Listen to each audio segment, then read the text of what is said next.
But without further ado, this afternoon we welcome Dr. Faith Dickerson and Dr. Melanie Bennett. Dr. Dickerson is the Director of Psychology, Research, and Education and the head of the Stanley Research Program at Sheppard Pratt in Baltimore, Maryland.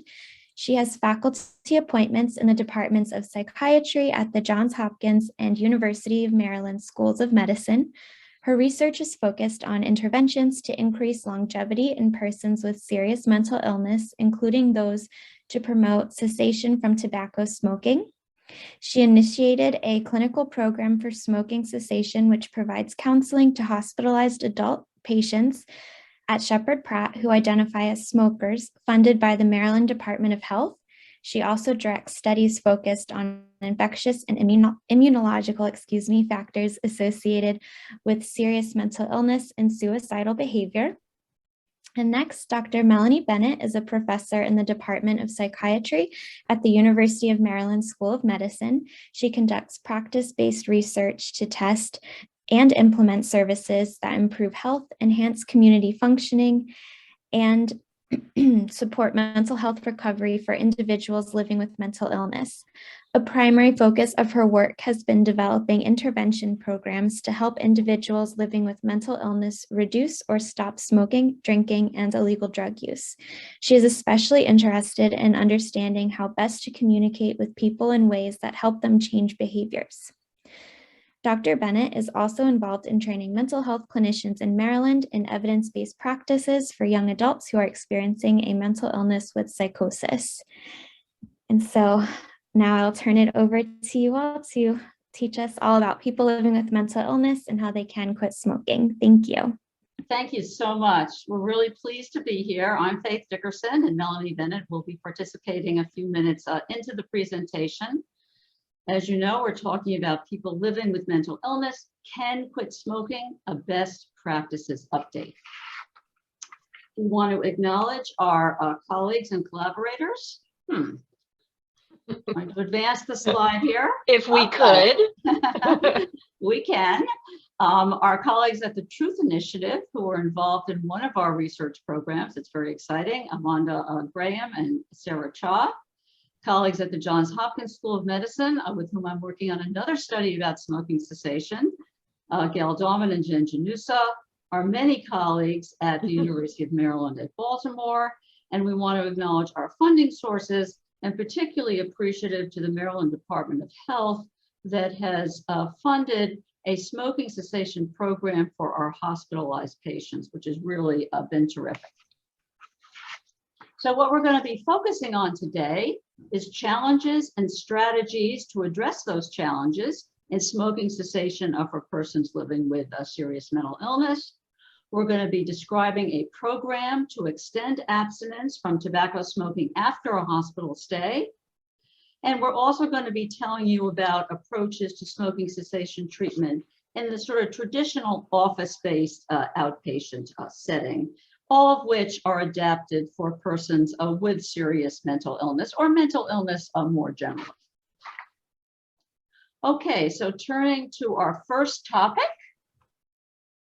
This is a little bit of background. It's probably familiar to you, but it's always informative for me and important to kind of keep this graph in mind. Here we see the prevalence of smoking in US adults over the last 55 years. And it's really quite impressive what has happened.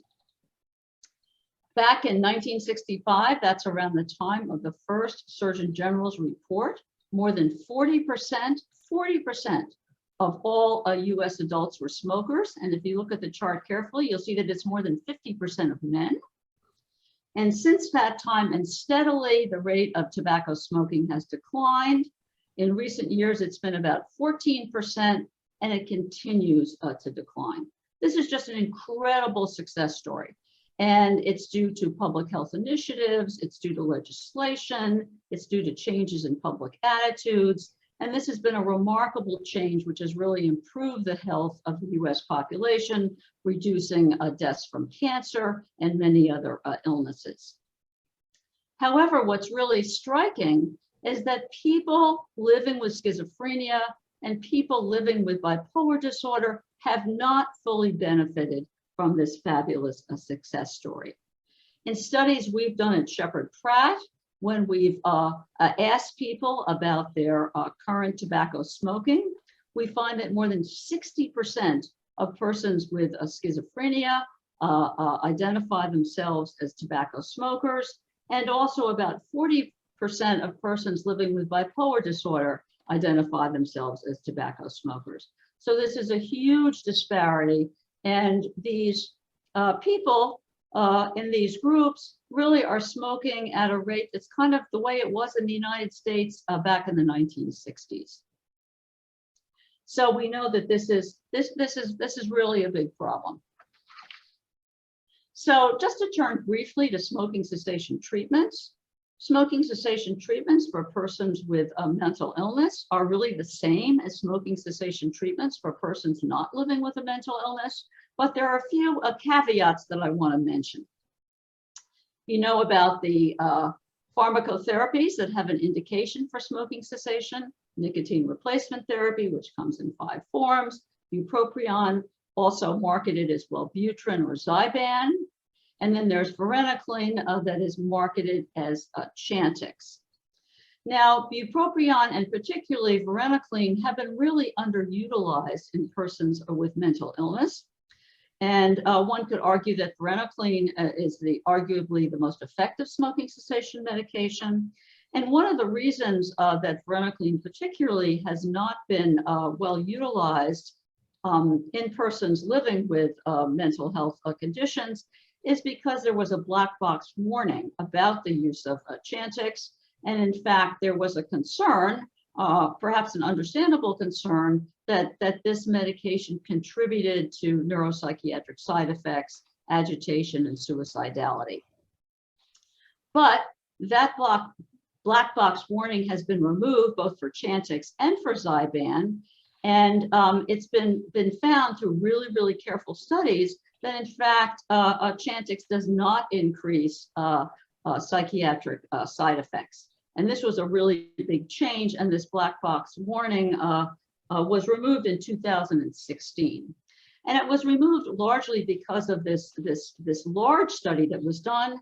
This study enrolled 8,000 smokers. I mean, that's like a huge number, just a gigantic study. And it enrolled people from the general population who were smokers, as well as people with mental illness who were smokers. And they randomized them to different smoking cessation medications or no smoking cessation medication. And they found that, in fact, Chantix was not associated with an increased risk for these neuropsychiatric side effects.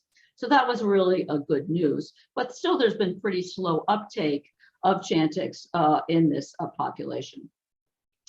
So then, in terms of the standard smoking cessation treatments, we know about behavioral counseling that's based on readiness to quit, and also based on motivational interviewing. And this is really important. It's an empathic approach to facilitating change.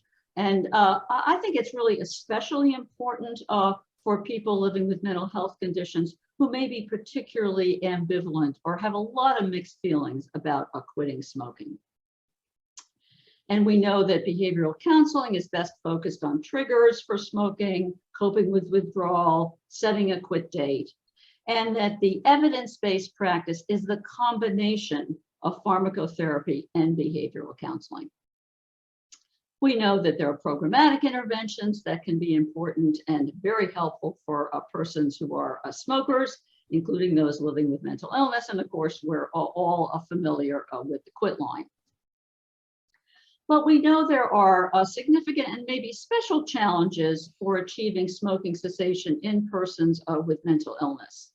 The motivation to quit is present in the majority of individuals, and I'll talk about that in a few moments, but probably as a group, persons with mental illness may be less motivated to quit. We also know that they may have a more difficult time of quitting. Again, quitting is very possible, and we're going to tell you about that, but it may be more challenging. So we think that it's important to identify and address the specific challenges for this group. So what we've done is we've identified 5 or 6 challenges And they're in the form of statements. And then we're going to talk about some of the strategies to address those challenges. And if you have further ideas or comments, or can think of other challenges when I'm done with the challenges part, please put those in the chat, because we want to have ample time for discussion and to take advantage of your experience and your observations. So the first challenge is the statement that many people with mental illness make, is that smoking cigarettes is my coping strategy. I need cigarettes to cope with my emotional distress. And I've heard that a lot. I don't know if you all have too, but that's one that we really kind of need to address head on. So here are some strategies. Certainly, we want to help people how to better handle a craving and withdrawal. And there are really good strategies for how to handle a craving for nicotine and withdrawal from nicotine. And it's really helpful to tell folks living with mental illness, as well as telling other smokers about these strategies. One that comes to mind that you all may be familiar with is the 4 Ds. I don't know if anyone is here. Here is use the 4 Ds. The 4 Ds is a strategy to handle craving, and it is deep breathing, drinking water, delaying having the next smoke. Gee, I'll wait 10 minutes. Maybe I can wait half an hour. Maybe I can wait longer.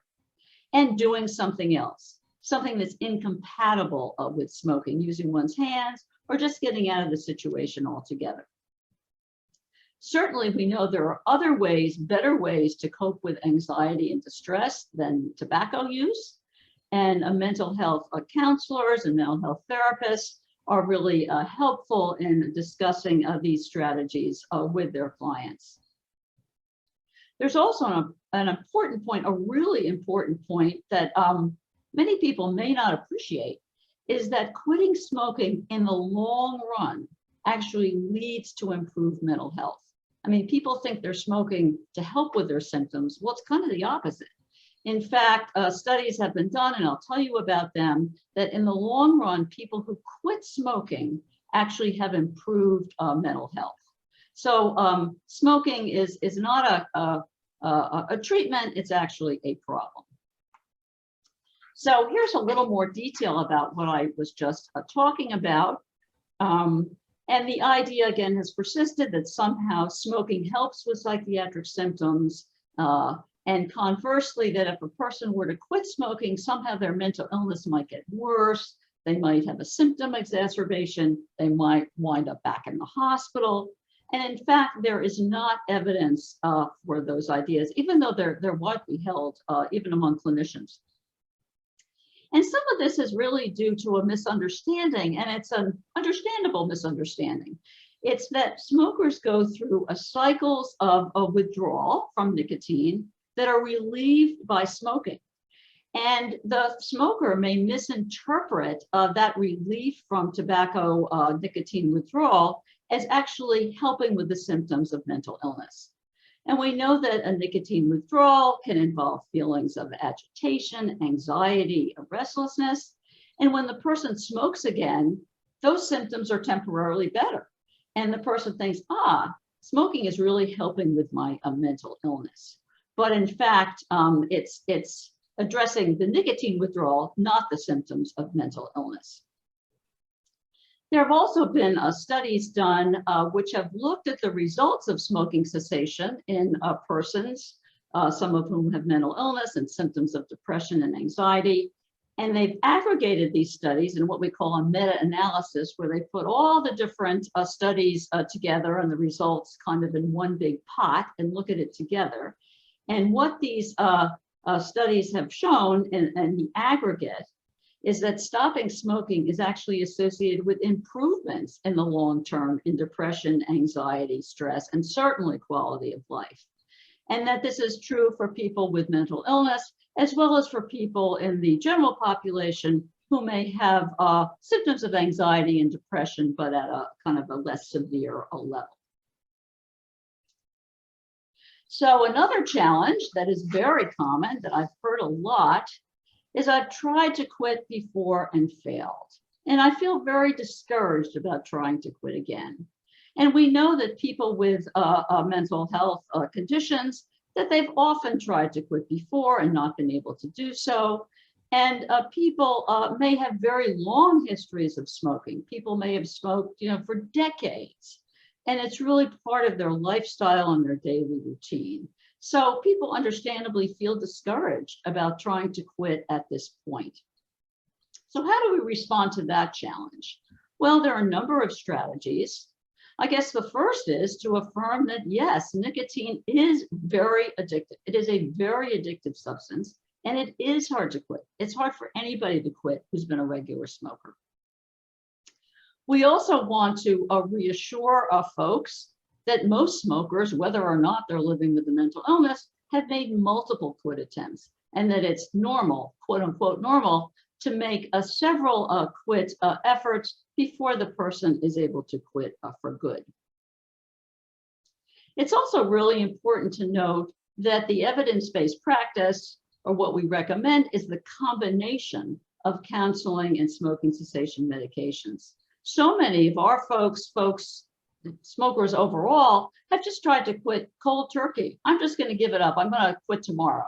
And we know that's really, really hard. The combination of pharmacotherapy and counseling makes it so much easier for people to quit, and they may not have had that opportunity in their previous quit attempts. It's also helpful, and if this is possible, for the person to be reassured by the counselor or person working with them that you'll be there to help. I mean, behavioral counseling and really sticking by the person, hearing about their quitting efforts as they go through that process can be enormously helpful. Another strategy that we have used, and I don't think it's done that commonly, I would encourage it to be done more, is for a person who's trying to quit, who's living with a mental illness, to find a peer mentor or role model, someone who's also living with a mental health condition who has successfully quit and who can give them support and kind of talk about their own experience.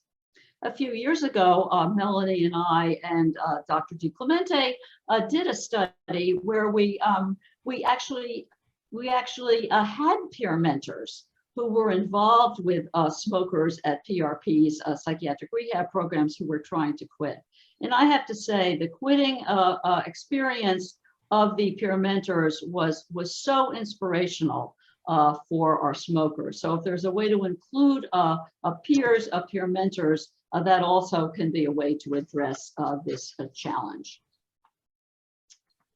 A third challenge is that some people living with a mental illness have problems with thinking and memory. And it may seem like, well, maybe that's gonna kind of make it harder to do the behavioral counseling or to really engage them in smoking cessation treatment. But I have to say, this really doesn't need to be a barrier, because our methods in the behavioral counseling is very straightforward. So the strategies that we use here, again, is not dissimilar really than we would use for anybody, but maybe particularly important for this population. We want to use language that is direct and clear. I'm interested to know what you like about smoking. Tell me what you do not like about smoking. What are your main reasons for quitting? Let's talk about each of them. Again, we should be direct and clear all the time, but it's maybe especially important in this context. It's also important to provide counseling that's structured and frequent, setting up regular times to talk about the person smoking. This builds in accountability and helps people to stay on track. We also have found that it's really useful for persons living with a mental illness that we work collaboratively with them to set concrete goals, very clear goals between the counseling sessions, things that they can work on that help them make incremental progress towards quitting. So here I have some examples of goals that might be set. Again, it would really depend on the person and where they are in the quitting process. But a goal might be related to medication treatment, remembering to put on that nicotine patch every day. That's really important. Or the goal might have to do with the therapy process. Sometimes we ask people to track their smoking so they can really remember and acknowledge how much they are smoking. So that might be a goal from one discussion to the next. The goal might be related to actually cutting back on smoking, and that is something that is often done incrementally. Well, I smoke 10 cigarettes in the day. The one I'm going to give up is that one at the bus stop, because I think I can give that one up. Another goal might be getting ready to quit, talking to family and friends about my plans to quit, sort of going public with it. And getting close to the quit date, a goal might be getting rid of cigarettes and all tobacco-related paraphernalia to prepare for the quit day. And then another goal might be to schedule and follow through with a practice quit. This is what we call a mini quit. It might be a day long or perhaps even less, a time during which the person would usually smoke, but they make a commitment to not smoking, for example, on a particular date and during a particular time period. Okay, moving on to the fourth challenge. The fourth challenge is I use other substances in addition to nicotine. Boy, that just makes it so much more complicated. And of course, we know that it's not uncommon in programs that treat persons with substance use problems to be permitted to continue to smoke while they attain abstinence from other substances.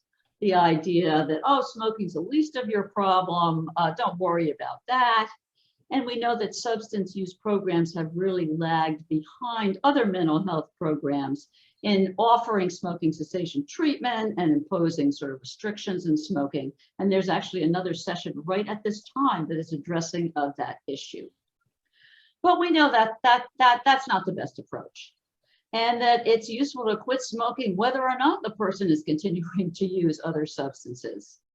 And conversely, that quitting tobacco and other substances can go hand in hand and increase the success of both. Okay, another really big challenge that we have encountered is the statement, well, gee, I'd sort of like to quit, but most of the people I hang out with are smokers. That's what we do together. I like to go out and talk to them and hang out with them and go on smoke breaks, and I don't want to give that up. So this is the social aspect of smoking, which of course is part of the context in which people smoke. And what do we do here? Well, there are a number of strategies. One may be kind of an obvious one, encouraging the person to spend time with non-smokers, people who don't smoke. Either this could be done in person or online. There are communities for smoking cessation, like in the X program that you'll be hearing about from Melanie Bennett. And in fact, as more people quit, including people living with mental illnesses, there are more people who don't smoke to hang out with. It may also be useful to self-disclose to others about not wanting to smoke, about wanting to quit. This is sort of a way of increasing one's commitment to not smoking and following through with it. And it also really opens the door for other people joining in and saying, huh, maybe I want to do that too. The third bullet refers to refusal skills.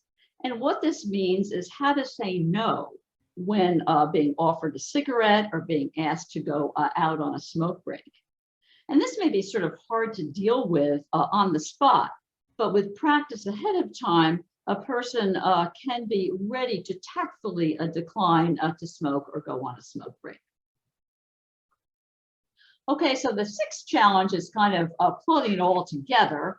And the idea that somehow I need to smoke because I have a mental illness. Mental illness and smoking just kind of go together. And that's historically kind of the way it's been seen. And there are a number of myths about this supposed connection. And the strategy here is to address those myths and to try and debunk them. So I'm going to tell you about some of these myths, which overlap with some of the challenges and strategies that I've talked about so far. The first myth is that smoking is necessary self-medication for schizophrenia and other mental illnesses, that somehow people smoke, it helps with their symptoms, and hopefully I've persuaded you that that's not the case. And then there's this other idea that smoking kind of remediates cognitive deficits, that people can think better. And if people with schizophrenia and other mental illnesses have thinking problems, that smoking kind of helps with that. Well, that is not true. And the fact is that nicotine actually does very subtly and transiently enhance a few performance tasks, cognitive performance tasks, but these are very short-lived effects. And in the long run, smoking does not help with cognition or with psychiatric symptoms. The second myth is that people with mental illness are not interested in quitting, so why even bother bring it up? Well, that is clearly false.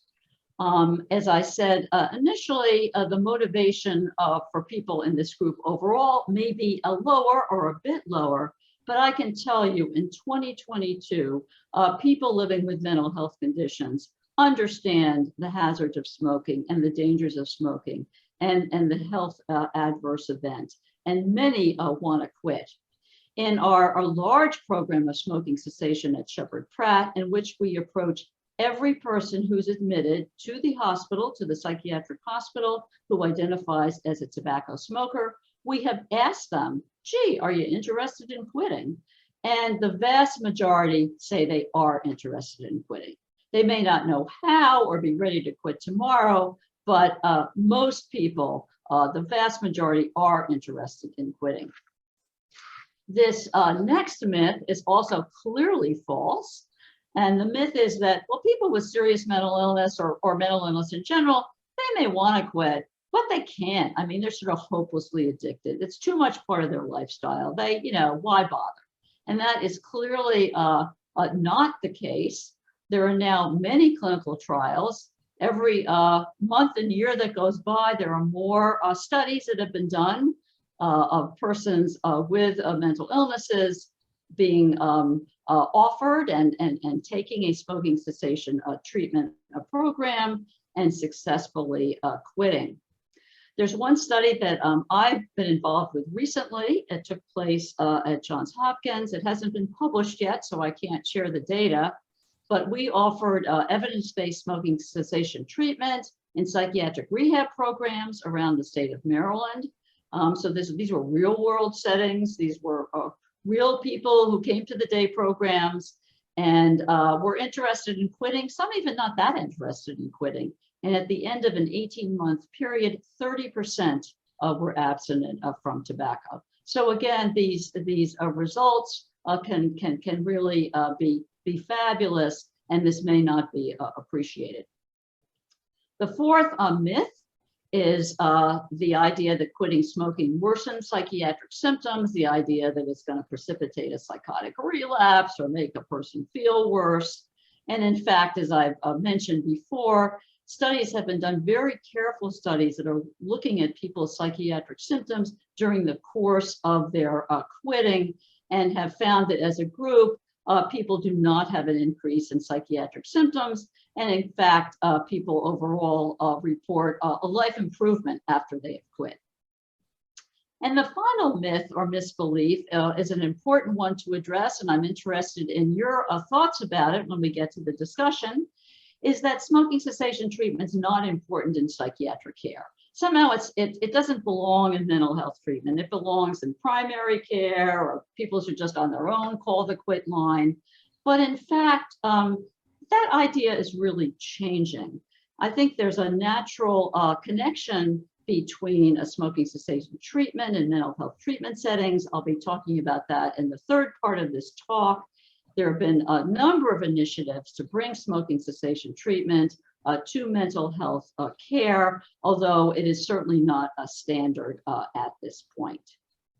So this ends my first part of the presentation. I'm now going to turn it over to Melanie Bennett. I'm going to start with hers, and can she be on camera? I think I am. Can you see me? I'm waving. I hope you can see me. Can you hear me? Anyone who can't see Melanie Bennett, let us know. Oh, well.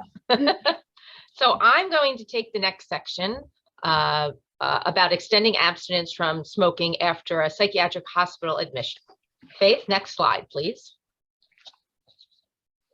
Because of the myths that Faith talked about, many smokers living with a serious mental illness are not offered tobacco cessation services. And the work that Faith and I do has focused on making tobacco cessation services more available for these smokers. So today I'm going to tell you about an ongoing study that Faith and I are leading. We just had a team meeting 2 hours ago, so it's really happening right now, in which we are testing a model for integrating tobacco cessation services within the inpatient psychiatric setting. Next slide, Faith.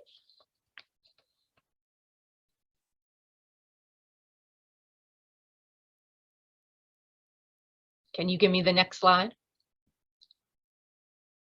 I can't do it. There we go. Thank you.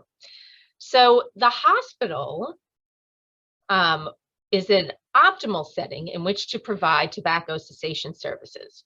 And that can be if a person is hospitalized for a medical or somatic problem. In this case, we're talking about people who are in the hospital for a psychiatric treatment. Hospitalized patients experience required abstinence. They're available for counseling, and they can try cessation medications in a supportive setting. And sometimes that required abstinence is the first time in a long time that somebody has been without smoking. And so we look at it as giving people a little bit of a head start. They don't have to quit because they've already stopped, at least for a short amount of time. The challenge is how to keep it going, how to engage smokers living with a serious mental illness in cessation services after they leave the hospital. And we think that a digital intervention that can be accessed via the internet may be the way to go. Digital interventions can deliver all the components of quality tobacco cessation treatment. There's a lot of research out there. It shows that digital interventions yield quit rates that are similar to in-person cessation services and to services delivered over the phone. We also know that the majority of smokers living with a serious mental illness have phones. They use the internet, so they have other devices that can connect them to the internet, and that they access the internet for health and mental health related information. So it may have been a long time ago, this type of idea, people wouldn't have known what to do with it. But in this day and age, everybody, including smokers living with a serious mental illness, connect to the internet. So it's not out there anymore. It's pretty mainstream. And so we think that an easy to access digital intervention may be a good way to bridge the hospital to community gap. Learn how to connect when you're in the hospital, and then you can use the service when you leave. Currently, there's no digital tobacco cessation program that's customized to address any particular needs of smokers living with a serious mental illness. Next slide, Faith. So in this project, we are working with partners at Truth Initiative to customize their well-established evidence-based digital smoking cessation platform called Become an X, or X for short. It was developed and been around since 2008 and has helped over 800,000 smokers on their quitting journey. So this is not a new program. It's been there, and there's a lot of good data collected that shows that it can be really effective. What I have listed on the slide are all the great services that the X program delivers. The first, and it's really cool, I advise you to go and take a look, is real-time one-on-one coaching via live chat. So you're using your chat feature to talk with a trained tobacco cessation counselor. It's really cool. It happens just like that, and they have been at this a long time, and they know how to use this medium to really deliver this service. They work with people around nicotine replacement therapy decision support. If people want it, they can get it, get nicotine replacement through the X program. X offers a personalized quit plan. People can go in and list what's important to them and what's tough for them and what kind of strategies they think would work for them. And it keeps it all in one place. Another really great feature is a large online social network for peer support. People are posting and chatting back and forth with each other all the time on the X peer platform. And that can be particularly useful if a person living with a serious mental illness doesn't have a big support system for quitting. These are people who are giving it a try, who are out there working at it every day, and they can give each other advice and support. There's also a text messaging program and tailored email for people who have email and want to receive messages that way.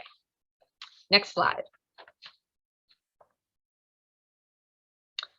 So with X as our starting point, we wanted to determine how to customize its services so that they were relevant to smokers living with a serious mental illness.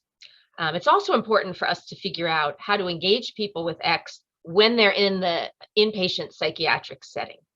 So in the first phase of this project, we solicited input from different stakeholders. There were experts in serious mental illness and treatment delivery, individuals with lived experience of having a serious mental illness and quitting smoking, and clinical leaders who manage inpatient service delivery. And we had some great discussions. The stakeholders shared their knowledge and experience. They even tried out X themselves so they can get a feel for how it worked.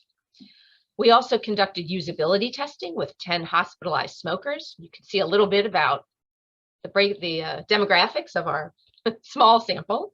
And through these activities, we collected some insights that we used to customize X. And Faith, I think if you click on the next slide, my list, there it is, my list. These are a list of some of the customizations we made. Some of the main ones, or the most important ones, people found it hard to figure out how to schedule a coaching session. And we really want them to use the coaching feature.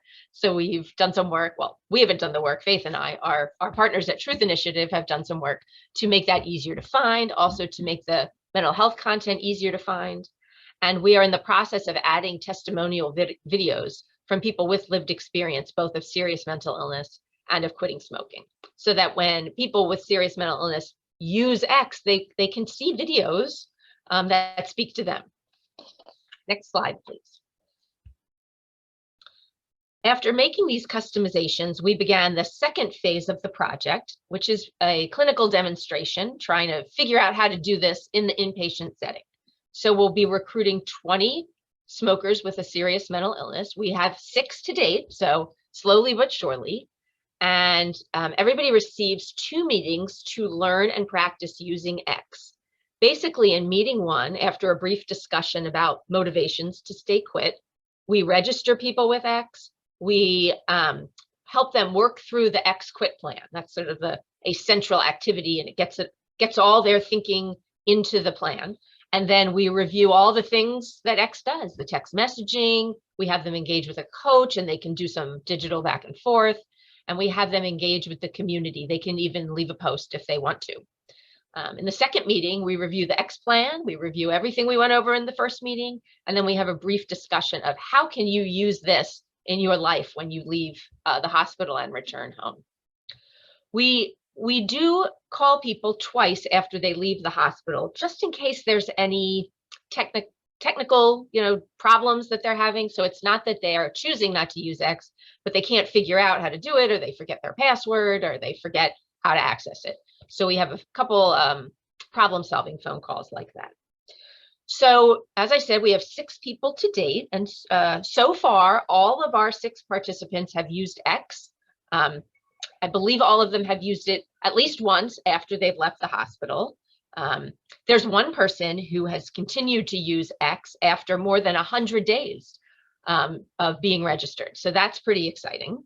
And we do follow up with people at 2 and 4 weeks just to see how their smoking is doing. And we have found that several of these 6 people have reduced smoking. And I think we're up to 2 of the 6 who have quit at 4 weeks. So not many people, but still promising. Next slide, Faith.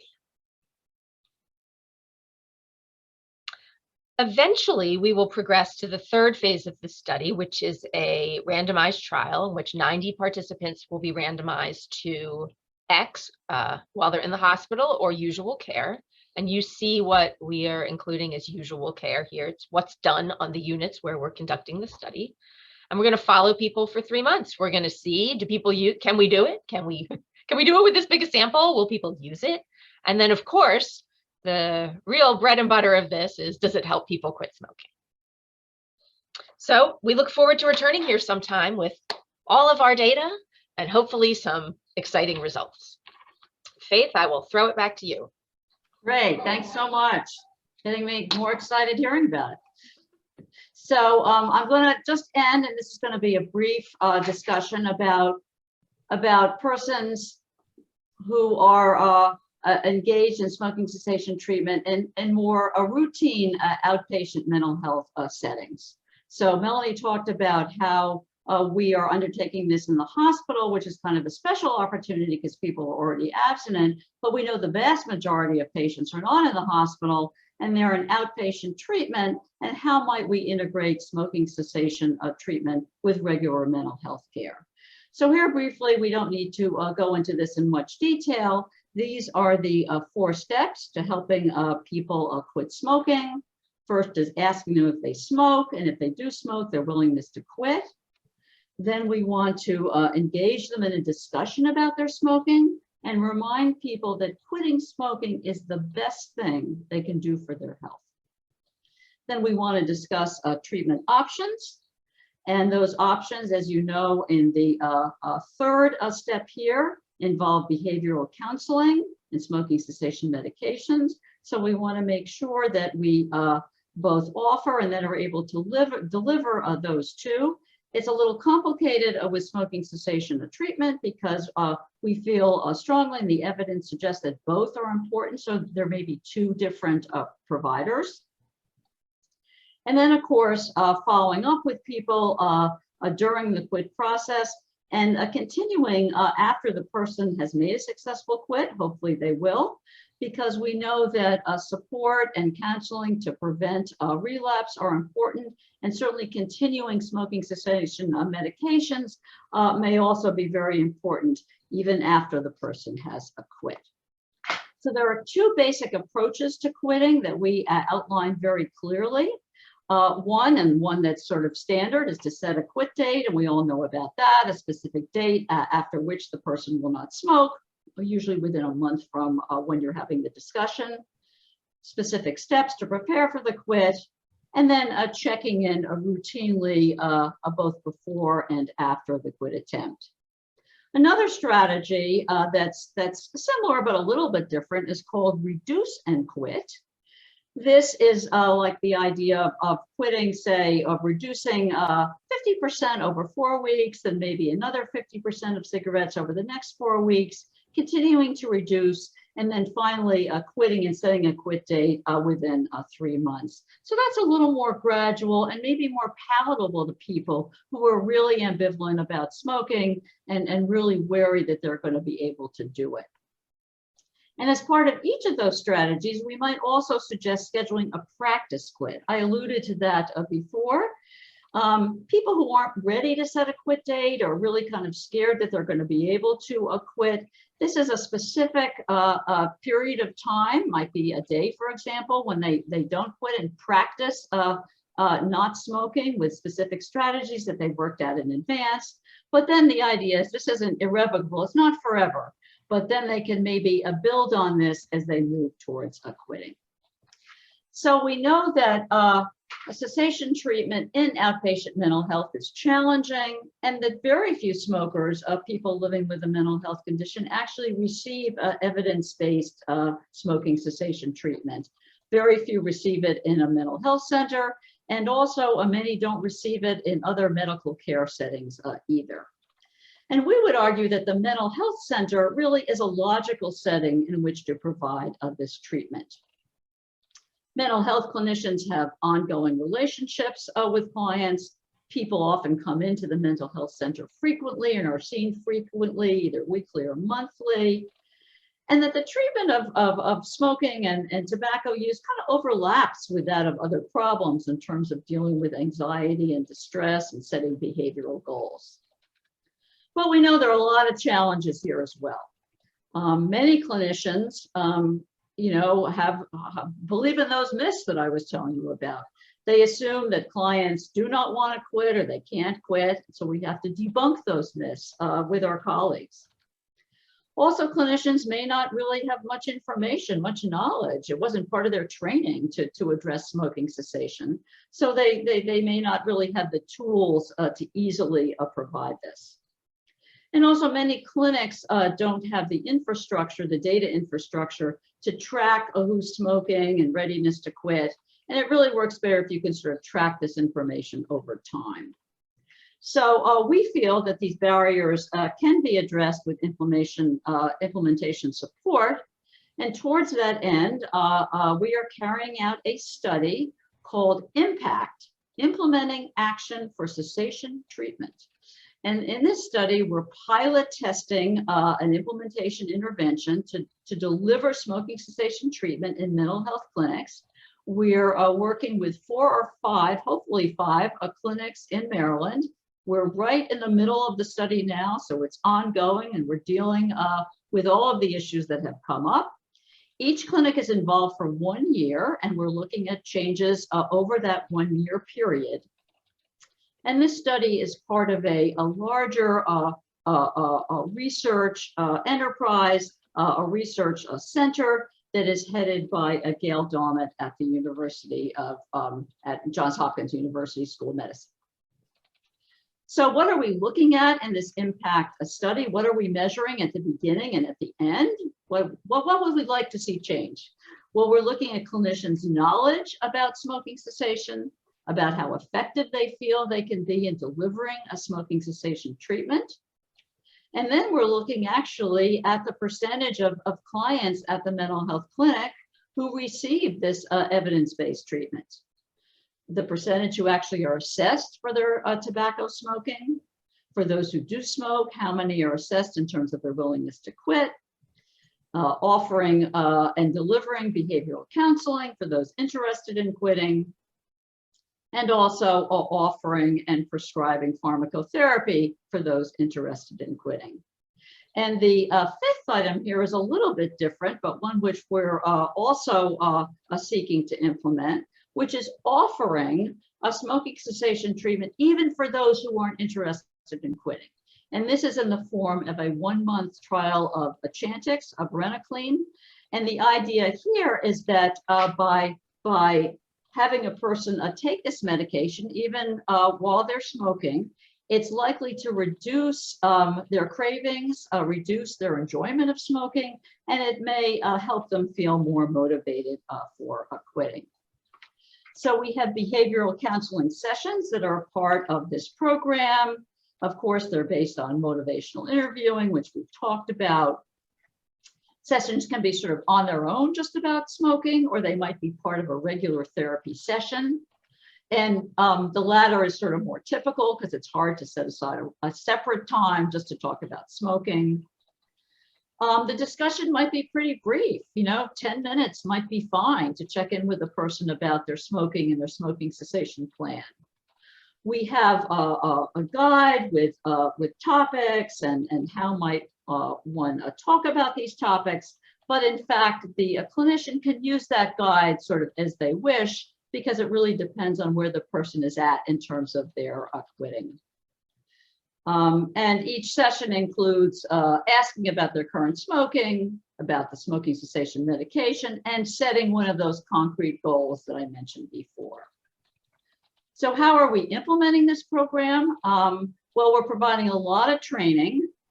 We thought it was going to be in person. Of course, it's not in person. It's in real time over Zoom for clinicians at the mental health clinics. We also have some online training they can do on their own. We have a treatment protocol with session guides that the clinicians may use as they choose. And the staff provides consultation and coaching, and we have strategy meetings with each site. We also have something really cool that I'm hoping at the end of the study will be available beyond the study. It's an avatar simulation. It is so cool where the clinician can actually practice their motivational interviewing by clicking on optional responses as they go through this mock counseling session. So we've come to the end of the formal presentation and are looking forward to any questions or comments that you all may have. By way of summary, we would point out, which I'm sure you all know, that persons living with mental illness continue to smoke tobacco at a much higher rate than persons in the general population. We know that myths about tobacco smoking and the connection or supposed connection between tobacco smoking and mental illness remain strongly held, and we really need to debunk those. We also know from our own work and others that people living with mental illnesses really do want to quit tobacco and that they can quit. And also, as we pointed out, there are ways in which standard smoking cessation interventions may be adapted or tailored to help people in this group to quit. So I think I will stop here and see if there are any questions that we can answer or any comments or discussion that you all have. Thank you so much for this wonderful presentation. It was so interesting to learn more about this topic and your important work. So thank you so much from all of us. But for everyone here, if you have any questions, please feel free to put them in, excuse me, the chat box. I don't see any quite yet, but maybe people are typing away and we'll have one or two soon, but just use that chat function, everyone. I guess while people are thinking about it, we have some questions that we would pose to the group if people feel comfortable either unmuting themselves or maybe putting responses in chat. We're interested in what observations you all have about smoking cessation treatment for persons living with mental illness, people who have mental health conditions. We know that there are a lot of challenges, and we'd be interested in hearing about challenges, particularly ones that we may not have addressed, and also interested in hearing about anything that you found that has been particularly helpful or that has been able to engage people with mental illnesses that has facilitated their quitting or their motivation to quit, and that has helped with a smoking cessation.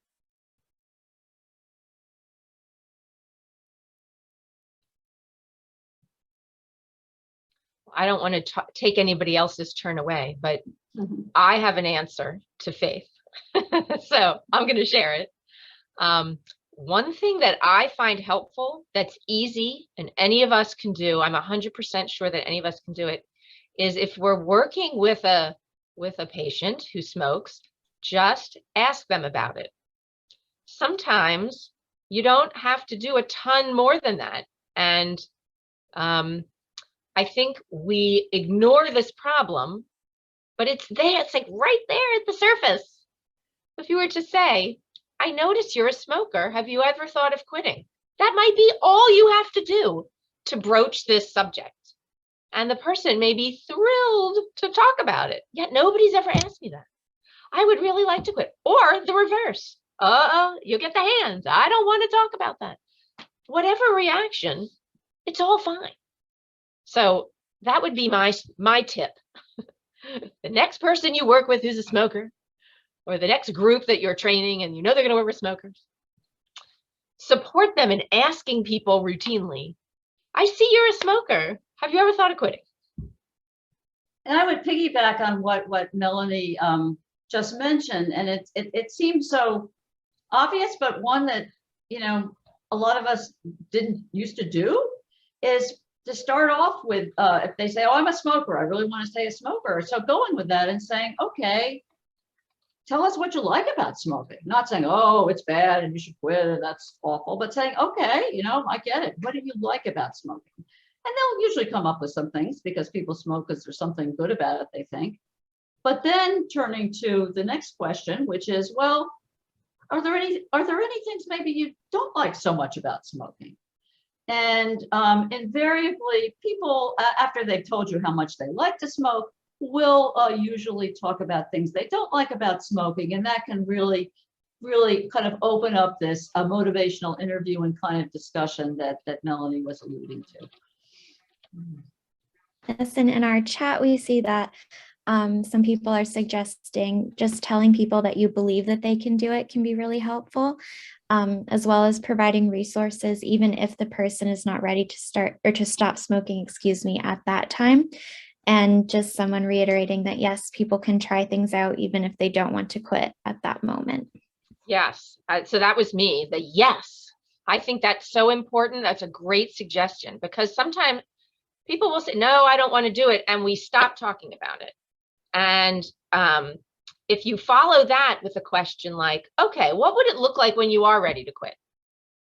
Even if it's along in the future, what would it look like? And a lot of people will say, well, if I get sick, then I know I would need to quit.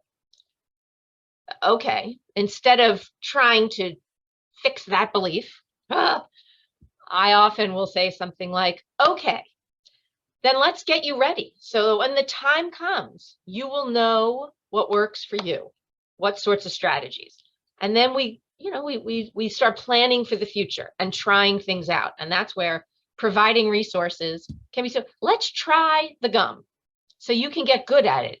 It's not easy to chew. So let's try that a little bit and see how that works for you. Or let's implement some deep breathing. You said when you get up in the morning, you're pretty tense. Let's try that out and get good at it. And then when you're ready to quit, you'll be good at everything you need. And the other thing that's along the same lines is this idea of a practice quit. It's so much less threatening for people, because people, yep, sign up for smoking cessation, and the first question is set a quit date. What do you mean set a quit date? I'll never be able to smoke again. That's really scary.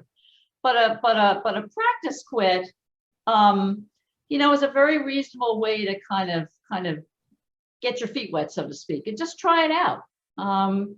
You've committed to not smoking for a certain amount of time, maybe a day, maybe even an afternoon, but it's a way to get started and then build on the success.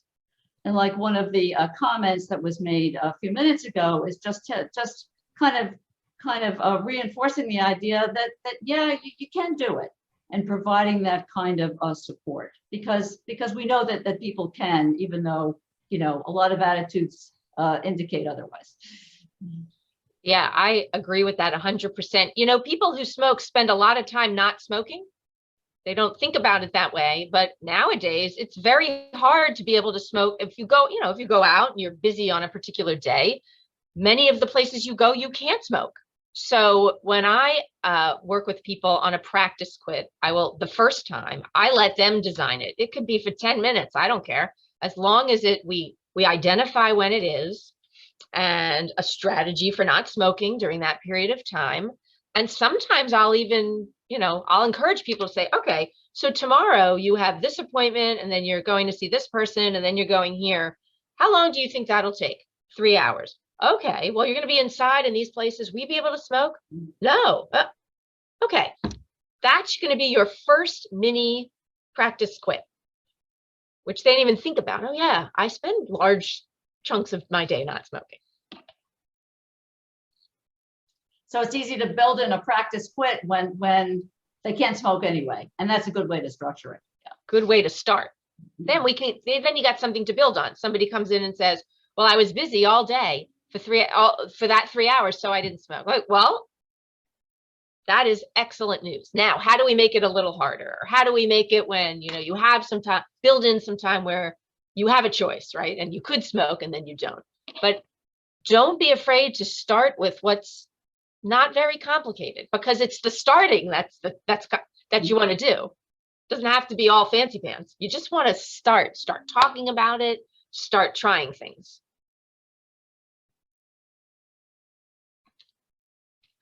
All right, well, I want to give everyone one last second. If there's any other questions, you can go ahead and put it in the chat, but we will start to kind of wrap things up for this breakout group. So thank you very, very much to Dr. Dickerson, Dr. Bennett, and everyone for joining us today. We really appreciate it. Presentation materials from the keynotes and workshops will be made available on our website, so keep an eye out for those. The link to the evaluation survey is on the housekeeping sheet in the attendee folder, but we're also adding the survey link to the chat now, so you can look there as well.